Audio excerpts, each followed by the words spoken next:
देश के मजदूर कभी कोई कार से नहीं चलते थे। मजदूर पैदल ही पहले भी चलते थे, लेकिन तब देश के ये आर्थिक श्रमिक सिपाही लाचार नहीं होते थे। नमस्कार, मैं अनुराग मुस्कान घंटी बजाओ शो में आपका स्वागत करता हूं।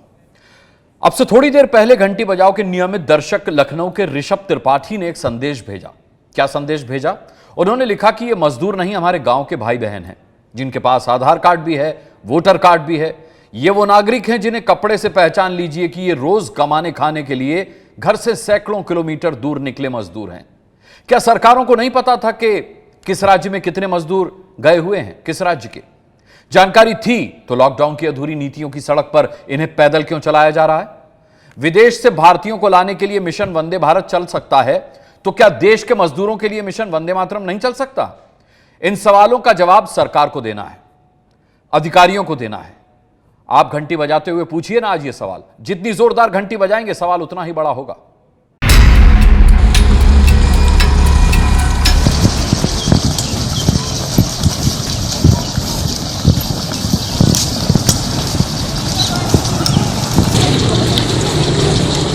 देश में विकास का पहिया जिनके हाथों से घूमता है, तपती सड़क पर ट्रॉली बैग के चिचियाते पहियों की आवाज के बीच उसी मजदूर का बेटा लाचार सोता दिखता है।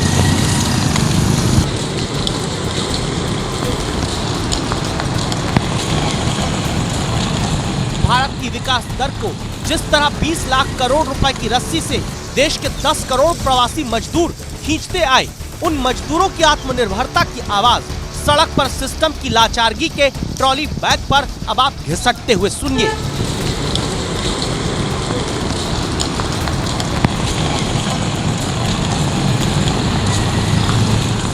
सब कह रहे हैं कि आगरा का ये वीडियो बड़ा वायरल है। हम कह रहे हैं हर मुख्यमंत्री की अधूरी लॉकडाउन नीतियों का नतीजा सड़क पर वायरल है, जहां एक मां को बैग उल्टा करके थक चुके 8 साल के बेटे को लेटाकर खींचना पड़ता है।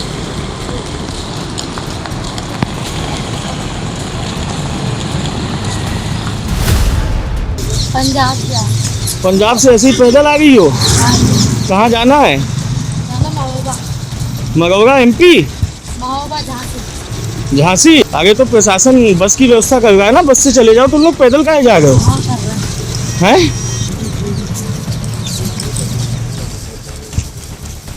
पंजाब से महोबा की दूरी 968 किलोमीटर। इसके आगे फिर क्या हुआ? क्या पैदल और बच्चे को बैग पर घसीटते ही मां चलती रही? अभी नहीं पता। जवाब सरकारों से पूछिए। चौराहों और सीमाओं पर पुलिस पिकेट है, क्या पुलिस वालों को निर्देश नहीं कि मजदूरों की मदद करिए? क्यों ऐसी नीति नहीं? जहां मजदूर दिखे वहीं से उन्हें शेल्टर होम भेजने का इंतजाम हो। क्या मजदूरों को आश्रय गृह में ठहराकर धीरे धीरे घर बेचने का इंतजाम नहीं हो सकता? अगर ऐसी व्यवस्थाएं हैं तो फिर देश में मजदूर सड़क पर लाचार क्यों है? जब ये सवाल एबीपी न्यूज ने आगरा के जिलाधिकारी प्रभु नारायण सिंह से पूछा, तो डीएम साहब मजदूर के जख्म पर नमक छिड़कता मजाक करने लगते हैं। आप देखें, हमारी टीम काम कर रही है। जो 1-2 केसेस भी आते हैं, जो अभी एक वीडियो बना के दिया गया कि साहब यहाँ से एक लड़का जा रहा था। हम लोग भी जब छोटे थे तो हमारे जब पिताजी लेके जाते थे, हम लोग उस अटैची में बैठ जाया करते थे। आत्मनिर्भर ये मजदूर पहले भी थे। रोज जितने घंटे काम करते थे उतना पैसा पाते थे, घर भेजते थे। आत्मनिर्भर ये मजदूर अब भी हैं, लेकिन इस बार सरकारों की अधूरी नीतियों के कारण।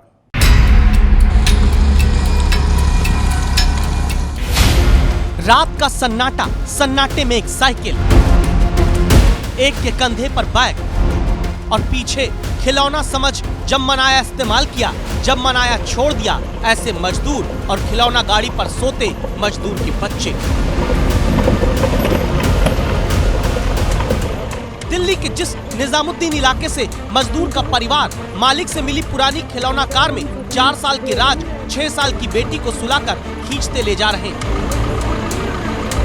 इस जगह से देश की संसद की दूरी सिर्फ 7 किलोमीटर, लेकिन इस मजदूर परिवार को पैदल चलना है दिल्ली से मध्य प्रदेश के जबलपुर तक 851 किलोमीटर। सरकार दावे कर रही है कि श्रमिक ट्रेनें जो चलाई गई हैं स्पेशल, स्पेशल ट्रेनें जो चलाई गई हैं वो मज़दूरों के लिए उनको घर तक पहुंचाने का काम कर रही है, लेकिन सवाल ये भी बनता है कि अगर वो ट्रेनें उनको घर तक पहुंचा रही हैं तो फिर ये मज़दूर अभी भी पलायन करने को मजबूर क्यों हैं? लेकिन ट्रेनें चला रहे तो हमें उसका कोई जवाब ही नहीं मिल रहा कि ट्रेनें चला रहे। हमने भी आवेदन किया था, लेकिन उस पर पूछा गया तो वो कहते थे आप इंतज़ार करो, जब तक ट्रेन नहीं आती आप वहीं रहो। यहाँ रहेंगे तो यहाँ करेंगे क्या?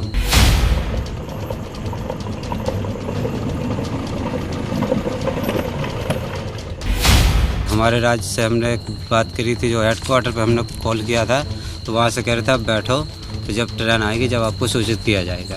तो सूचित नहीं किया? अभी कोई भी सूचित या कोई भी जानकारी नहीं मिली। घंटी बजाकर पूछिए, सरकारें जवाब दें, क्यों नहीं मजदूरों को घर पहुंचाने के लिए राज्यों में सही समन्वय है? क्यों नहीं राज्यों के हेल्पलाइन नंबर हर मजदूर की मदद कर पा रहे हैं? क्यों नहीं जब तक परिवहन का इंतजाम नहीं होता मजदूरों को ठहराने की व्यवस्था है? क्या इसलिए क्योंकि लॉकडाउन में मजदूर घर वापस कैसे जाएंगे, इसकी पूरी नीति ही सही से बनी ही नहीं।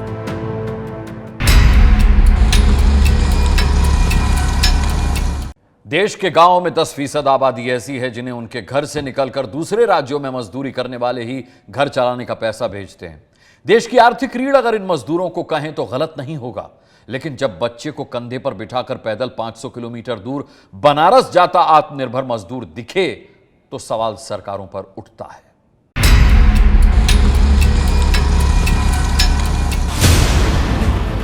तीन जोड़ी कपड़े और बच्चे के खिलौने सामान वाली पेटी हाथ में, बेटा कंधे पर, विजय कुमार झारखंड के हजारीबाग से 500 किलोमीटर दूर बनारस जाते हुए संवाददाता आदर्श सिंह को मिले।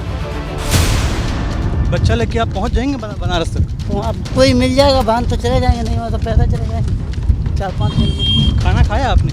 हाँ, बिस्कुट दिया एक ने, खाना भी खा लेते बना के। बच्चे की तबीयत ठीक है? आया बच्चे?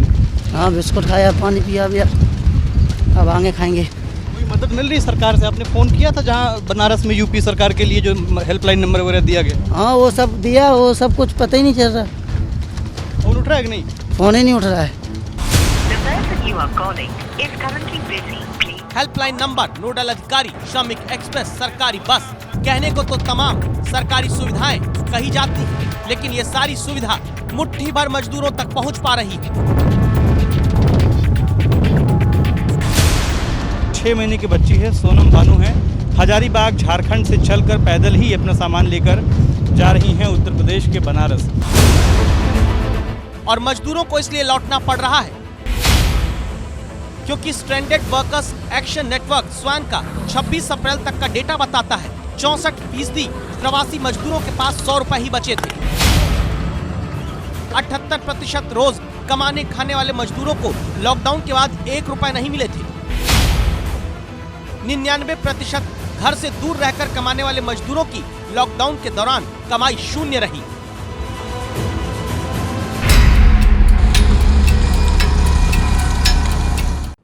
देखिए, यूनेस्को के आंकड़े बताते हैं कि भारत की विकास दर में 10% का योगदान अकेले यही लेबर देते हैं। 10,000 महीना भी कमाते हैं तो देश में हर महीने मजदूर ही 1 लाख करोड़ रुपए कमाकर खर्च करके देश को विकास देते हैं। लेकिन अब इन्हें घर लौटने के लिए जुगाड़ की आत्मनिर्भरता का रास्ता लेना पड़ रहा है।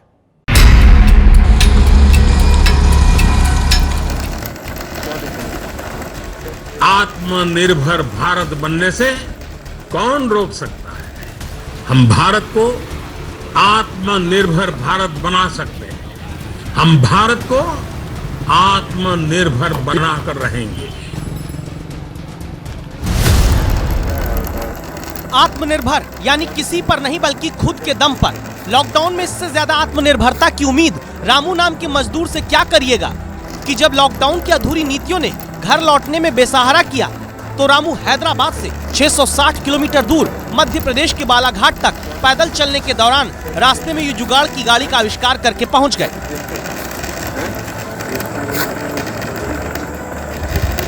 चार पहिए, एक पटरा, एक रस्सी, एक बॉक्स पर 2 साल की बेटी अनुरागिनी और गर्भवती पत्नी।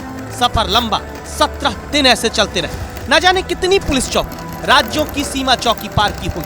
मदद तब मिली जब बालाघाट में घर के करीब आ गए। लॉकडाउन की अधूरी नीतियां ही थी, जिसके कारण 17 दिन तक मजदूर, उसकी बेटी, गर्भवती पत्नी तक किसी सरकारी नीति से मदद नहीं पहुंच पाई। इसी कारण मध्य प्रदेश के पन्ना में एक बुजुर्ग मां अपने 2 दूसरे बच्चों के साथ अपने दिव्यांग बच्चे को लकड़ी के झूले में टांगकर सूरत से चित्रकूट जाते वक्त मध्य प्रदेश के पन्ना में दिखती है। जो किसी का सहारा मिला तो थोड़ी दूर गाड़ी से और फिर पैदल यूं रेंगने के लिए मजबूर छोड़ दी गयी। कंधे में टांग के आए हैं, कहीं जो गाड़ी मिल जाए तो बैठा दे, नहीं उतार दे, कहीं दिन जाओ रेंगो। मजदूर के हाथों में छाले पड़ते रहते हैं क्योंकि उसे हथौड़ा चलाना पड़ता है, ईंट उठानी पड़ती है, कठिन परिश्रम करना होता है। वो छाले दर्द नहीं देते, इस बार छाले पैरों में पड़े हैं, जिनकी जिम्मेदार अधूरी नीतियों का गर्म हथौड़ा है।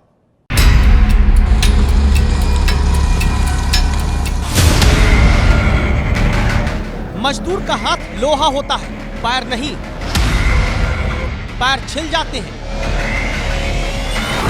सैकड़ों किलोमीटर दूर घर पहुंचाने के लिए जब कोई सटीक और मुकम्मल नीति सरकारें नहीं बना पाती, राजस्थान के जयपुर से 750 किलोमीटर दूर उत्तर प्रदेश के गोंडा अपने गांव पैदल लौटते हुसैन के पैरों को मिले जख्म बताते हैं कि सरकारी व्यवस्थाएं लॉकडाउन के दौरान कितनी घिसी पिटी नीतियों पर चलती रहीं। तो कब के निकले हो? 4 दिन। कहाँ गए थे घूमने? जयपुर। अब कहाँ जाना है वापिस आपको? गोंडा। पैदल जा रहे हैं? क्यों? कुछ मिलबे नहीं करेगा तो घर करेंगे। खाना पीना कैसे खाते हो रास्ते में? सब जगह मिल जाता है, खा लेते हैं। हजारीबाग में अब देखिए ट्रक दिखा, रुका तो शांति देवी तुरंत ऐसे चढ़ गईं जैसे फौजी ट्रेनिंग ली हो। लेकिन इस तस्वीर को रिवाइंड करके आपको देखना जरूरी है।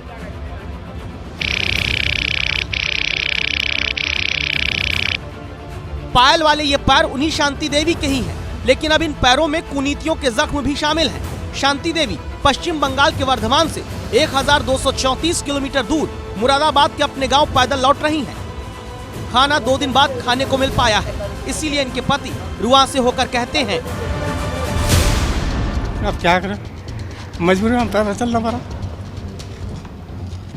कितने दिन में पहुंचेंगे बाबा? आप तो 7 दिन से चले आ रहे हैं। मुरादाबाद तो अभी भी बहुत दूर है, अभी तो आप बिहार में हैं, बिहार के बाद यूपी शुरू होगा, फिर आप मुरादाबाद दूसरे हिस्से में। अब भाई क्या करें, अब तो हम तो ये सोच चले ना, मेरा पार है हमारा पार।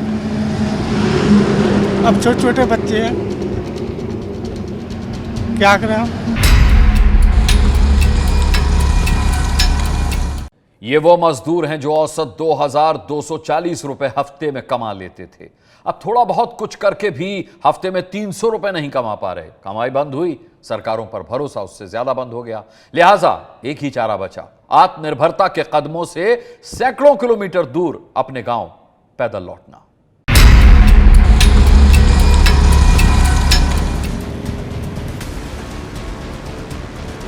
ये असली भारत माता है, गोद में भारत का भविष्य है, सिर पर भविष्य की रक्षा की गठरी है और हाथ वही जो देश के काम आते हैं। लेकिन अब महिला मजदूरों को भी अपने पति श्रमिकों के साथ सैकड़ों किलोमीटर दूर पैदल जाना पड़ रहा है।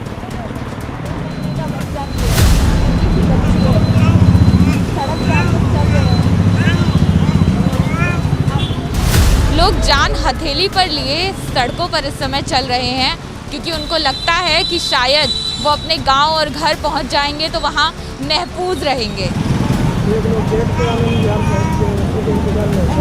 2 महीने का बच्चा, 5 साल की बच्ची।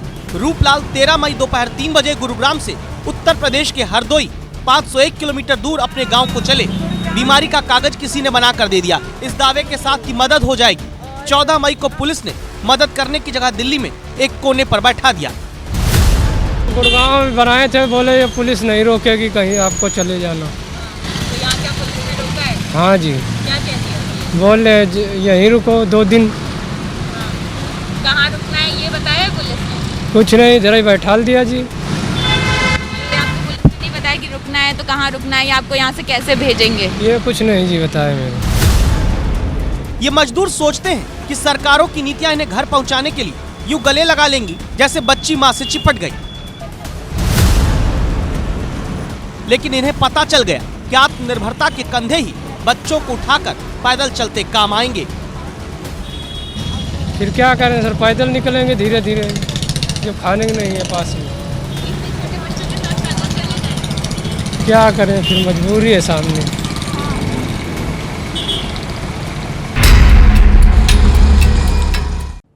हम समझते हैं ये समय आसान समय नहीं है, लेकिन आपदा के वक्त जिस तरह प्रबंधन सरकारें कोरोना रोकने में कर रही हैं, क्या इसी तरह प्रबंधन मजदूरों को घर लाने का नहीं होना था? उत्तराखंड की आपदा में फंसे हजारों लोगों का रेस्क्यू सरकारों ने किया था, क्या उसी तरह अब नहीं हो सकता था?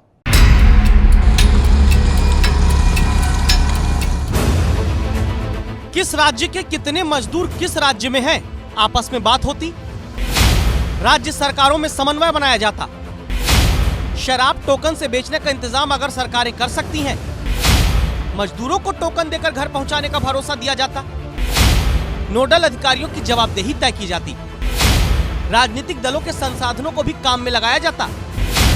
लेकिन काश ऐसी नीतियां सरकारें बनाती,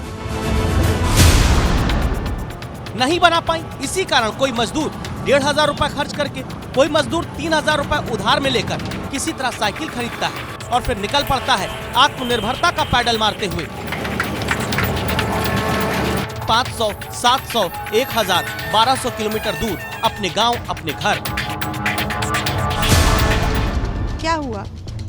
कुछ भी नहीं हुआ, कंपनी बाहर कर दिया, पैसे नहीं दिया, बोला अपना व्यवस्था कर लो। हम लोग घर से पैसे मंगा के सेकेंड हैंड खरीद के घर को जा रहे हैं। यूपी से हम बिहार की तरफ जा रहे हैं और ये कैमूर से आगे का रास्ता है और हमारी मुलाकात इन श्रमिकों से हुई है जो दिल्ली से इसी तरह साइकिल से चलकर आ रहे हैं। मैं स्पष्ट कर दूं आपको कि ये सभी इन्होंने दिल्ली से आने के लिए, साइकिल से आने के लिए साइकिल खरीदा है। मैं खरीदा हूँ, मेरा अपना फोन बेच के 18,000 का मोबाइल मैंने 4,000 में बेच दिए, पैसे में खरीद लेकर घर आए। मोबाइल बेच दिया है साइकिल खरीदने की। कितने में साइकिल पड़ी? 4,000 का खरीदे। 4500 में। 4500 में खरीदा, तो 4500 रुपए थे आपके पास? घर से मंगाए थे। क्या करेंगे जो 45 दिन के लिए बैठा था हम लोग रूम पे, कुछ नहीं था। कंपनी में सब ठेकेदार में बोला कि तुम लोग का अपना अपना व्यवस्था कर लीजिए, घर से पैसा तैसा मंगा लीजिए, अपना जहाँ जाना है वहाँ चला जाइए। डर तो लगता है, ऐसे भी भूखे मरना है, ऐसे भी मरना है, इस सोच के हम लोग निकल गया।